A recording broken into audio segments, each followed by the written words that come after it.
有种呢，有种一种日子佢哋能炸一种朋友做人做度，我也有改也是改的กู有种单照都叫我好去也有了，去也是改的。有种呢，的确呢，กู每一次กู好老是晒，กูดู YouTube， กูถ้า改กูจะเจกู了，就假呢，啊去以后去也晒的了，早晒死，好像的也晒的了。họ chỉ nhớ sai họ là comment tao là nó cũng chưa trả thế cũng mà lý chế họ comment tao chứ cũng chỉ tên này nè giờ comment chỉ trong này giờ để họ video nó giờ cũng qua là tế ở bên phong dư là cũng mới cho luôn nông hay trong là cái tụ cái cũng qua họ video nó giờ là qua tế là cho luôn nông đó chứ cũng chỉ mua bớt cho là luôn nông thì mua ở bên lò xứ của họ giờ tế tao lý trả là nên cho xả lý trả thế nữa giờ thì tế họ chỉ giờ họ tế chỉ cho họ tế chùa họ tư họ tế chỉ giờ là nên họ cho bao họ là comment thì ấy bé suy cho kia ấy bé kể tụ cái nó thì là lo mù sông là tận đây xứ ấy ya thì chỉ bao ấy tế chỉ cho là nên họ cho thua cho chế nữa và trong kia xứ chỉ của tế bé cái luôn nông nó cái ý nữa thì cho chế cho trong cái bé uo lên nói nữ vòng đấu già lên nó nè nữ phèn non trò để sáu để trò nhiều lúc trong cái nữ còn cò nè yêu oli trà nó này yêu oli trà thế li chỉ hử thế li chuyển trò đây hàng cái ó nó chỉ nên nói thì của cho cái của bố li trà thế li chuyển nó plau rồi nè cái thế ó ya hàng cái thế bé nó chỉ nên nói thì mấy tuần nói thì cho bác cái là lâu lại chuyện thế kê này vô lý trà nữa nè chỉ có tế bé là luôn nó chứ cũng mất tế cho trời đâu bé chứ có bé họ bao thế của tế li họ của bao thế của tế li họ của xa chứ giờ của hay chỉ do là nên cho xa đi trà nữa của cho phim gì đâu sợ Google nó thế của hay trời li họ của cho phim bỏ thế vậy thì thơ là luôn nông mà nông thì giờ trong cái bé uo vòn đấu già đi nói nó cho để thế hừ vô lý trả nó này giờ chế nếu chỉ mua bớt chơi khó đi nữa có lúc trong cái có uo vòn đấu già đi nó mà nếu như hừ li ó nhưng có hừ li lúc chơi cậu ít li thế lúc ó li bé li đó mà nếu giờ xó chỉ xó kia nếu chỉ có khó kia này giờ chế lúc trong cái vậy nếu như hừ li ó thì chỉ có有主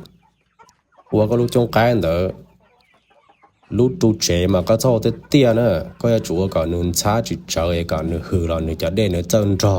chân từ mà thế là chuyển trò đâu có lúc trong cái họ thì tua mà có有主我搞个路中间的nên主mua ventilation nó mà ya thì有主có mua họ đi ba thế nữa có mua vận động tỏ hành chế nếu chúng ta đi ba chế nếu hư chế nếu có hư đô sầu lúc tu chế chế nếu chúng ta đi ba chế nếu trò đã lọ trò có lúc trong cái chế nếu ngon gò chế hư thế chừng no thế chừng gò thế chừng hư thế là chế ô đồ cái mua chế có chủ tàu ô còn nếu mua chờ đồ cho chùa sò nhau lúc trong đó một châu tàu nè thế là chỉ hử thế là chỉ non trò đi đâu có lúc trong cái nè thì cũng té đi nó xứ tu phong như nó được qua sau mình cả xứ gì cũng chỉ báo thì báo được món này cũng mất tem gì mất xài ở mình cả thế này còn nữa họ báo thế nào so to prevent water from dripping inside your chicken coop or condensation from forming there's really only one reason okay. There could be more if I dive into a deeper preventions of how to prevent water from dripping in your chicken coop. There's more, but number one reason is you have poor ventilation, okay? You gotta have ventilation no matter what. Regardless of the coldness of the northern Minnesota or Wisconsin or northern part of the USA, you gotta have ventilation, okay? So make those ventilation holes at a higher point in your chicken coop. Maybe on the, make 2 ventilation holes on the corners of your roof, okay? It doesn't have to be too big. It just gotta be big enough for warm, moist air to escape. So that way, water or moist air doesn't form inside your coop. Because that's how condensation forms is the outside air is cool and then the inside air of your coop is warm. And once that hits a wall or a roof, it forms water. Okay, that's how condensation forms. So make sure the slope of your roof is at least 45-degree angle. It's slopey enough that if there were to be any condensation, it can just drip along the roof down to the side of your coop. Okay, but most importantly, just have good ventilation. Okay, and then cái tí ó nó chỉ nữ cũng nó ngoài thì bố cái lý trả cái thì chỉ nó bao nữa chỉ cụ thả bên mẹ li họ cụ bao thế xứ nữa cái li mà cho chỉ cái nó bao nó chỉ ý nữ nhớ cho chống ok nữ nhớ đó có chơi ngọn cài nữa chỉ nữ shit to chỉ nữ nó bao li nữa nữ nhớ có chơi ngọn cài nó chỉ nữ chỉ cả xía nè cái nè nhớ cho chống nó chỉ nữ shit to chỉ nữ nó bao chỉ có cho chống nó chỉ có chủ cho đó có cho cả đá nếu mà chơi muốn gì chơi xí mà chơi muốn nó nhỏ nó cá nó cũng có tên thì chỉ shit to okay họ thì chẳng chẳng chấp lời gì làm được họ và nếu chỉ tao enough protein nè nếu chỉ tao cá tao công nó giàu nè bên nó bao cứ lý gì nếu giờ nhớ chơi đá là nếu nó bao rồi họ giờ thì nếu chơi ngang cái ở tu số là yên nó rồi chỉ ta cho trông rồi ở tu nhớ ít lúc trông số là nếu xin nó bao rồi nữa giờ họ nói họ nếu chỉ tao protein nè nếu chỉ tao gai nếu chỉ tao cá tao công nó chỉ tao rau nó gì nó bao cứ gì này nó thua thế họ chỉ là cho plau nó mà cho plau cái mà mò nó có mất thò mà nữa với cho cô đu à cho cô đu nó chỉ cho protein nè nhiều cuồng gai sao cuồng gai nữa tụi cái lúc chế chỉ lỡ phải nhẹ nó còn nữa chỉ có sao có chất đó là chân nó hành là chỉ có chủ bú cho cá sống của khua nè có chủ in ha thì cậu phao cho là bú giờ có giờ tao la mà in ha lên được cái kia cho chậu tao là thì chỉ có yo Amazon có order online xứ này chỉ in ha lên tại nhập vào giờ bây giờ trâu là lại trả xứ ấy có sao báo gì là có message đó của mà order đó có là lại ấy có mà đi tuang gà xứ là tàu đó ok vậy cho chơi cả đá cho chơi chống họ cho chơi ấy này chẳng xin nó bao nó gì bú rau bú nhỏ bú hà có rong bú cá bú công trâu bú giờ cá sống ở khu nó trốn nó tê cây sừng họ chỉ ngà là trồng nó là mua trồng ấy mua đo hà trốn nó xứ ok cái chụp bú gọi rong thế này thế chỉ và xin nó bao thế này giờ nó cái thì ó vậy giờ cái thì bé nó chỉ mấy tu phong yêu của nó thì cho bác cái lâu lại vô trả thiên thực kê nữa chỉ cũng như tế nhân cha đó nè thì lâu rồi chỉ nhưng ở trên thực kê đi chẳng có ô li trảเลยrồi bé tí năng thế xứ là lâu chỉ nhưng chỉ mua tàu nhỏ là những trên thực kê là thì chỉ thì đi bao chỉ xong bác cái xứ nó chỉ dù nhưng chẳng bá tàu có nửa hơn thực kê thì khỏi dùng nhẹ thế vậy họ thì chấp lao lần được kể có bú nữa thế nào cho bó cái nữa ít nhiều lầu cho nó mà cái tàu bú có rong cho theo nữa thế nên thế cây rong theo để có chủ bú cho hà bó cái thế cây mà cho hà nó mà cái chủ bú cho còn nữa mua percent protein ăn đầu nữa thế nữa chủ mua calcium cần đầu nữa cái chủ bú ở sợi shell bú cho layer feed để cho khâu bú có bó cái non thế cây nữa nè cho có rong á có kỳ cho nó ya thì có sao có tụ bao nên thế cái gì cả chi nhiều nữa ya ok thế cái chủ mua nhỏ đó nó mua rau đó nó mua đi đó nó chỉ có chủ bố đi nó đâu nữa nó cả nữa chủ tàu nó tự giàu mà nữa thiên thế cây rong thế nào cho bao là lò thế cho bao là lò nó mà nữa nhớ đó có chơi ý à liền thì nữa cho chống tụ bao nhau kia nè chỉ cho chống chỉ lợi shit to này à chỉ vô đâu tụ bao nữa lâu cho nên cần thế cây theo cái mà trong đó nữa ya tia nu ya tu cho ne ja pon ne je nu te ke te sia tia nu lau lại lo mo nu không lỡ nó je ni xuân te ke theo thì có sao mo tròn rồi ja po je chong ne có chủ mo nu cho ne có chơi cho có chơi cho tu lau cho cái cả tàu chắn tu ya tàu chắn tu tàu ám bo bú nhỏ bú khẩu gỏi rong bú đi bú rau bú cá bú công đó nó như thế thì anh thấy cây rong đó cho bao lâu rồi này ạ chỉ ta lên đó là cái chủ sai để có tụ bao rồi như bỏ mua mỏ cả thứ thế thế rồi nó cũng mua giá nhớ đầu nó luôn đó chế cái tàu yếu chua là tua giá đâu thế thế rồi nó cũng mua món tàu thầu nhớ đầu nó lúc bắt từ là hiện tiền đắt cẩu nó ở đâu nó chỉ cá xía này ạ ở đâu nó chỉ rong chỉ cá xía giờ này chuyện thế cây lên cái nè chỉ ta có bù rong một lít giá lo giờ tiền nữ mua mỏ là mua giá mua mỏ nhớ trong cái chế giờ nữ chỉ cần thế cây lên theo chỉ có chủ tàu mỏ và chua tua mỏ đầu thế tua giá đầu thế còn nữ healthy ok nữ thế li sầm bồn thế li thế cây thế này đó giờ họ ai còn đó thế họ bé tua là có sao mà cho rồi thế họ chơi cho trâu thế nào chứ bắt cái lâu là có cho có chơi còn được tàu chắn tu mình gì thế in nô nó ít tu po nó này chủ lái li và cầu chi một cầu sơ mong tụ đua chắn tu mà nửa thiên thực cái theo giờ thì có món nửa cho lúc trong này cho trâu chỉ lấy chắn tu gì nửa chỉ lấy tụ đua chắn tu nữa gì nửa lúc chế chỉ cả và rồi cái đấy nữa thì và nửa chủ yếu mua bén cái nữa chứ và怎么谈到呢真个些了นี่จะกำลังดูสิอ่ะเขาที่อีเจริญเดี๋ยวเขาอยู่ปูnữa nèปูอาหารก็ชงชาเขาปูราวปูดีปูcá sống của khỏa đó nóปูnhỏ đó nó thế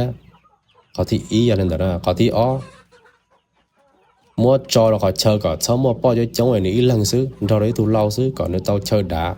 chơi gì tao ám bao nữa thì cá xía nữa thì thế cái à họ bé vậy sai trên nữa bộ mua họ tư mua cha mua mỏ nhớ đâu họ từ là có tua còn nữ rong ya họ thích bao gì cho họ chơi cả tàu chắn tu xứ có cho rong có cho được chia hàng có cho cú hơn thế ya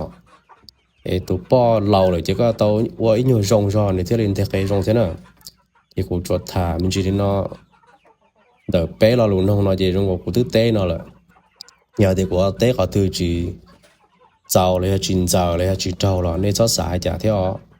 นี่ฮอคอมเมนต์สิเราที่เปชิปาคีไอก็จะพงยืนอเลยฮอเตาเลยรอลูเตยอ่ะเอก็กูรอกูฮอเป้าที่แต่กูฮอตื้อเป้าจิเจ้านี่ตื้อฮอเราเตกูฮอเราอย่างเตาละกูตื้อเป้าเดี๋ยวโอ้กูให้จิเตากูชัวคันเดียวจิเตาให้ชาเนาะนะเอเปชิเคียซิเนาะเปจะชิถั่วที่ฮอให้เตานั้นเตาละนี่ฮอเขาจะจังหมูซื้อเขาให้ตอจิจ่อหรอนี่เขาเพียนสิซะนะถ้ามินจิลินอเดเปลาลุนนอตาจิกูเขาถามจิจันนะเขาว่ากูอย่าปูอยู่ไม่คุ้มอย่าใกล้จะละว่า giveaway นะอย่าจะละจุ่มเบตรงนี้เสร็จนะกูอย่ามั่วให้มินจิลิมีการตัวว่าส่งน้องได้จ้ะแล้วเขาcũng mới cho subscribers lời chi hầm mong nè lời chi hầm mong này lời theo mới cho tốn xài luôn mong lời chi bảo luôn mong thế này vậy cô em mới hay mình chỉ là mình cả rồi số nó thế so first of all if you want to be a part of the drawing for a pair of chicks you have to be part of my subscribers okay you have to subscribe to my channel, my YouTube channel, this YouTube channel, and you have to leave your subscription public. All right? If you do not leave your subscription public, I cannot see that you are part of my subscriber list. So you have to leave your subscription public, okay? And this is also for non-Hmong speakers too. Okay? I encourage you guys to subscribe to my YouTube channel and to be a part of the giveaway too, okay? If you live outside of the country, it's fine. You can join too. All right? I have another idea. It's because it's illegal to ship chicks or chickens outside of the country. I want to reward you guys with some kind of cash, okay? Not a lot. It's just a $50 cash for anybody who lives outside of the country. But for those who live in the United States, you have to take the pair of checks, okay? So for my non-Hmong speakers, subscribers, or for my subscribers that live outside of the country, I encourage you guys to join the drawing and the giveaway, okay? As long as your country can receive money via MoneyGram or Western Union, it doesn't matter, okay? So if you are my subscribers, you have every right to join, whether you are Hmong or not, whether you live in the United States or not, outside of the country or not. You have the right to join because you are what makes up the 500 subscribers, okay? So this is for you guys. I encourage you guys to join, okay? It's not hard. Just follow up with my videos, stay subscribed, keep your subscription list public, all right? And once I do the registration video, you guys can register. Just comment down your name, okay? And then I'll give you guys my Facebook page, and you guys can message me directly over there, your name, your phone number, and your address. Whether I'm shipping chickens out or whether I'm sending money, okay? So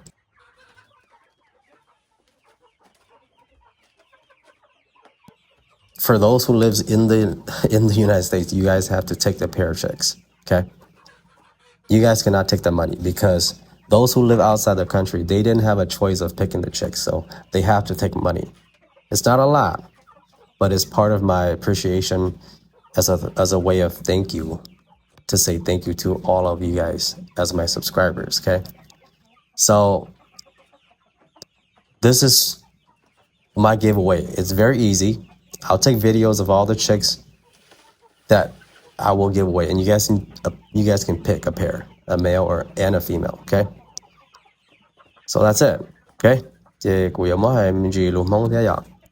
Họ nằm ở quay trâu cháu à nữ subscribe cho cụ thế nữ họ xả lọ cổng đỡ khó kênh mấy cụ yếu mốt chúng bê sảnh mong rồi nè.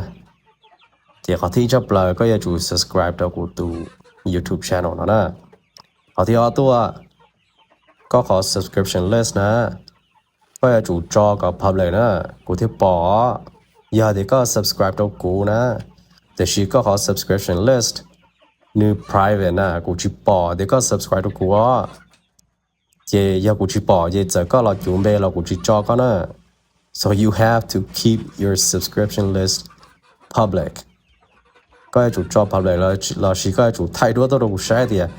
có những subscribe cho cụ là nè. Cho họ tỏ cụ mà cụ chỉ bỏ vậy thì có mỗi cho private nè. Okay. Nên chỉ ta lên đó là có yếu chủ tua đồng cái xa nè. Okay. Nếu có chỉ tua đồng cái xa nè thì